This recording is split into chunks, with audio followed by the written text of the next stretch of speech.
السلام علیکم ورحمۃ اللہ وبرکاتہ۔ ربی اشرح لی صدری ویسر لی امری واحلل عقدۃ من لسانی یفقہوا قولی۔ رب زدنی علما رب زدنی علما رب زدنی علما اللہم فقہنا فی الدین آمین یا رب العالمین۔ سورہ بقرہ آیت نمبر 113۔ بسم اللہ الرحمن الرحیم۔ وقالت الیہود، اور کہا یہود، لیست النصارى،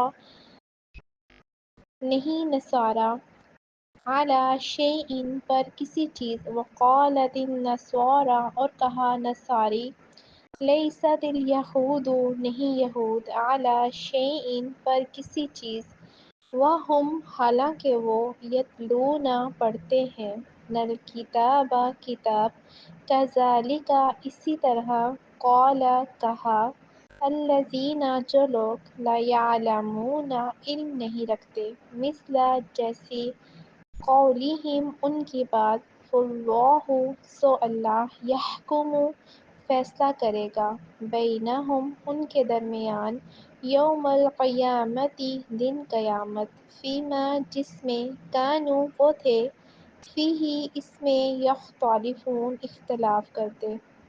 اور یہودی کہتے ہیں کہ عیسائی رستے پر نہیں، اور عیسائی کہتے ہیں کہ یہودی رستے پر نہیں، حالانکہ وہ کتاب الہی پڑھتے ہیں۔ اسی طرح بالکل انہیں کی سی بات وہ لوگ کہتے ہیں جو کچھ نہیں جانتے، یعنی کہ مشرک۔ تو جس بات میں یہ لوگ اختلاف کر رہے ہیں، اللہ قیامت کے دن ان میں فیصلہ کر دے گا۔ اہل کتاب خود پرستینہ اور ضد میں اس مقام پر پہنچ گئے تھے کہ انہیں اپنے سوا کوئی حق پر نظر ہی نہیں آتا تھا۔ پھر انہوں نے کیا کیا کہ ایک دوسرے کو گمراہ اور کافر قرار دے دیا، یعنی کہ یہود نے نبیوں اور بزرگوں سے تعلق کو حق پرستی کا معیار بنایا، اس لیے وہ سمجھتے تھے کہ وہ حق پر ہیں، اور عیسائی سمجھتے تھے کہ اللہ تعالیٰ نے اپنا اکلوتا بیٹا ان کے پاس بھیج دیا، تو اس لیے وہ حق پر ہیں۔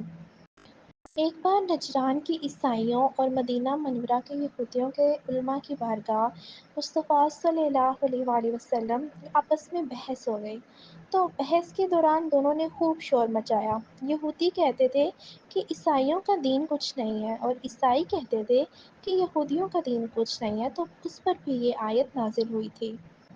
حالانکہ دیکھیں، کتاب تو سب پڑھتے ہیں، یعنی کہ اللہ تعالیٰ کی کتاب تورات جسے یہودی پڑھتے ہیں، اور انجیل جسے عیسائی پڑھتے ہیں، تو اللہ تعالیٰ کی کتاب پڑھنے کے باوجود انہوں نے اپنا عقیدہ درست نہیں کیا، اپنی زندگی درست نہیں کی۔ مشرکین عرب، جن کو اہل کتاب کے مقابلے میں بے علم کہا گیا، مشرک ہونے کے باوجود اہل عرب یہ گمان رکھتے تھے کہ وہ حق پر ہیں۔ تو پھر قیامت کے دن اللہ تعالیٰ ان کے اختلافات ہیں ان کا معاملے کا خود فیصلہ کرے گا، یعنی کہ اللہ تعالیٰ ہر طرح کے اختلافات کا فیصلہ جو ہے وہ قیامت کے دن کرے گا۔ اللہ رب العزت نے فرمایا، ایک آیت کا ترجمہ ہے، یقیناً جو لوگ ایمان لائے اور جو لوگ یہودی بن گئے، اور صابی اور نصارہ اور مجوسی، اور جنہوں نے شرک کیا، بے شک اللہ تعالیٰ ان کے درمیان قیامت کے دن فیصلہ کر دے گا۔ تو اس آیت سے ہمیں یہ بات پتہ چلتی ہے کہ یہود و نصارہ میں بھی باہم جھگڑے اور عداوتیں رہی ہیں، یہ بھی باہم ایک دوسرے کے دشمن رہے ہیں، لیکن خاص طور پر یہ عداوت کب تھی؟ جب نبی صلی اللہ علیہ وآلہ وسلم کی آمد سے پہلے، یہ اس وقت کی بات ہے جب آپ صلی اللہ علیہ وآلہ وسلم دنیا میں تشریف لے آئے، تو پھر کیا ہوا کہ ان کی جو باہمی عداوت تھی نا، وہ کس میں بدل گئی؟ دوستی میں بدل گئی، یعنی کہ عداوت ولایتیں بدل گئیں، ٹھیک ہے، دوست بن گئے یہ آپس میں۔ لیکن یہ کس چیز میں اکٹھے ہیں کہ وہ محمد صلی اللہ علیہ وآلہ وسلم اور آپ کے دین کی مخالفت میں، لیکن جو ان کے اپنے فائدے ہیں، اپنے مفادات ہیں، ان کے لیے وہ الگ الگ ہیں۔ لیکن جب ان کا مقابلہ اسلام سے ہوتا ہے تو وہ کیا بن جاتے ہیں؟ وہ ایک ہو جاتے ہیں، ایک دوسرے کے دوست بن جاتے ہیں، اور پھر ان کے فائدے بھی ایک جیسے ہو جاتے ہیں۔ اس کے بعد انسانوں میں بھی اتحاد رکھنا چاہیے، ایک دوسرے کا مددگار بننا چاہیے، کیونکہ وہ تنہا ہیں، باقی سب ایک ہیں ان کی مخالفت میں، اور وہ کیا ہے کہ اکیلے ہیں، لہٰذا انہیں آپس میں ایک دوسرے کا دوست ہونا چاہیے، اتفاق اور اتحاد سے رہنا چاہیے۔ سورہ توبہ میں مرد اور عورتیں ایک دوسرے کے مددگار ہیں، لیکن آج عملاً کیا حال ہے؟ پریکٹیکلی آپ دیکھیں کیا صورتحال ہے؟ کیا واقعی مومن آپس میں ایک دوسرے کے مددگار ہیں؟ تو پھر ایسے لوگوں کا کیا حال ہوگا کہ جن کی مخالف بھی ان کے دوست نہیں ہیں، ٹھیک ہے؟ اور جو آپس میں ایک دوسرے کے دوست نہیں ہیں، تو نتیجہ کیا ہے کہ وہی جو ہم دیکھ رہے ہیں آج کل کیا ہے نتیجہ؟ آج کل مسلمانوں پر زوال کیوں ہے؟ اس لیے ہے کہ اس کی بنیاد یہی ہے کہ یہ جو چند لوگ ہیں اکٹھے ہو کر کام کرنے لگے تو وہ اکٹھے ہی نہیں رہ سکتے، چاہے وہ مسجد ہو، اللہ کا گھر ہو، کوئی مدرسہ ہو، کوئی اسلامک سینٹر ہو، کہیں پہ بھی ہو۔ تو آج مسلمانوں کا یہی حال ہے کہ دو لوگ اکٹھے چل ہی نہیں پاتے۔ مسجدوں کے اندر جہاں اللہ کا نام لیا جاتا ہے، وہاں ایک دوسرے کے دشمن، ایک دوسرے کے لیے نفرت، عداوت، ضد، حسد۔ یہ اللہ کی رحمت سے دوری نہیں ہے کیا؟ اس کی بنیادی وجہ کیا ہے کہ دین کی روح کا علم نہیں ہے۔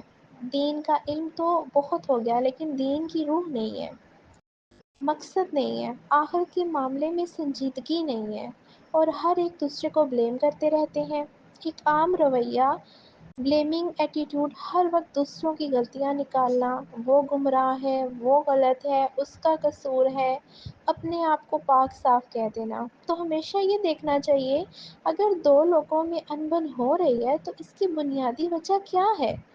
صرف دوسرے کا نہیں، میرا بھی تو کچھ قصور ہو سکتا ہے نا، لیکن کبھی اپنی طرف ہم لوگوں نے نظر ہی نہیں کی کہ ہمارا بھی قصور ہے۔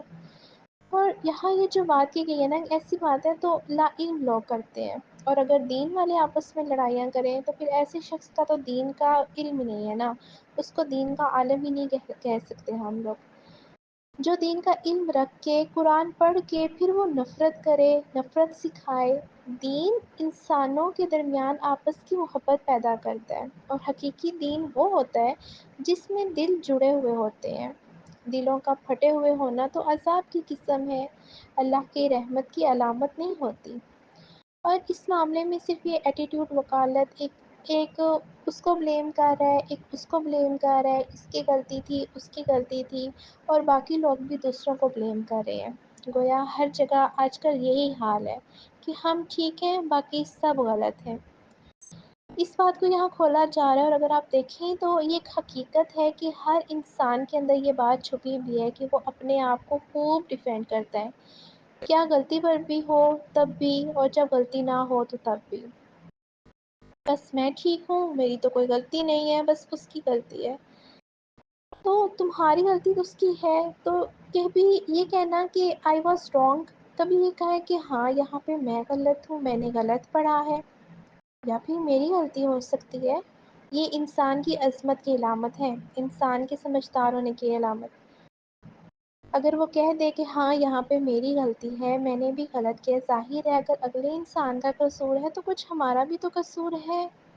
تو اگر انسان ایسے کہہ دے تو یہ انسان کی سمجھدار ہونے کی علامت ہے، اور وہ توبہ کر لے، اور توبہ نام ہی اپنی غلطی کے اعتراف کا ہے، اپنی کوتاہی کو مان جانے کا نام توبہ ہے۔ جو اپنی غلطی نہ مانے اس کی تو توبہ توبہ ہی نہیں ہے۔ انسان کے گناہوں کی معافی بھی جب ہوگی جب وہ مانے کہ ہاں میں گنہگار ہوں۔ اب یہاں پہ ایک آیت دیکھیں، لا الہ الا انت سبحانک انی کنت من الظالمین، کہ میری غلطی ہے۔ اور اس آیت میں یہ بھی بات پتہ چلتی ہے کہ خاص طور پر دینی اختلافات کا فیصلہ اور دین کے نام پہ جو جھگڑے ہوتے ہیں نا، بعض اوقات دنیا میں ان کا کوئی حل ہی نہیں ہوتا، وہ فیصلے صرف اللہ ہی کرے گا، اور وہ قیامت کا دن ہوگا، کیونکہ اس معاملے میں لوگ بہت شدید ہوتے ہیں۔ اسی لیے آپ دیکھیں نا، جو فرقہ واریت ہوتے ہیں، گروہ بندیوں کو لوگ شکار ہوتے ہیں، ایک دوسرے کی بات سننے کی بھی روادار نہیں ہوتے، ہر کوئی اپنے فرقے کو ہی صحیح کہہ رہا ہوتا ہے، ان لوگوں نے بالکل اپنے دماغ کو بند کیا ہوا ہوتا ہے۔ تو آپ دیکھیں کہ جو لوگ فقہی اختلافات کرتے ہیں، نماز کے طریقے پہ اختلافات کرتے ہیں، ان میں اتنی بحثیں ہوتی ہیں، بعض اوقات مسجدوں میں فساد، ایک دوسرے کے خلاف نفرتیں ہو جاتی ہیں، حسد ہو جاتی ہے، تو یہ ساری انرجی تو یہیں پہ ضائع ہو جاتی ہے۔ تو ان چیزوں سے پرہیز کرنا چاہیے، اور بہت ہی ہوش میں آنے کی ضرورت ہے یہاں پہ۔ کسی کو یہ کہنے کا موقع نہیں ملنا چاہیے کہ یہ قرآن پڑھنے والے ہیں۔ جو لوگ قرآن پڑھتے ہیں کیا وہ ایسے ہوتے ہیں؟ ہمیں نا اس پڑھنے اور پڑھانے کی حفاظت کرنی چاہیے، اس کو ٹھیس نہ لگے۔ جیسے کوئی بہت ہی پیاری چیز ہوتی ہے نا، تو انسان کہتا ہے کہ بس اس کو کوئی ہاتھ بھی نہ لگائے، اس کو کچھ بھی نہ کرنا، اس کو سنبھل کر پکڑنا، اس کو چھیڑنا نہیں، اس کو ہلانا نہیں۔ تو وہاں کس طرح حفاظت کرتے ہیں نا، ہر چیز سے بچا بچا کر، اس کو کوئی ہاتھ نہ لگا لے، اس کے اوپر کوئی چیز گر نہ جائے، اس کو ٹھنڈا کرنا ہے، اس کو گرمی نہ لگے، کیونکہ سے بھی محبت ہوتی ہے۔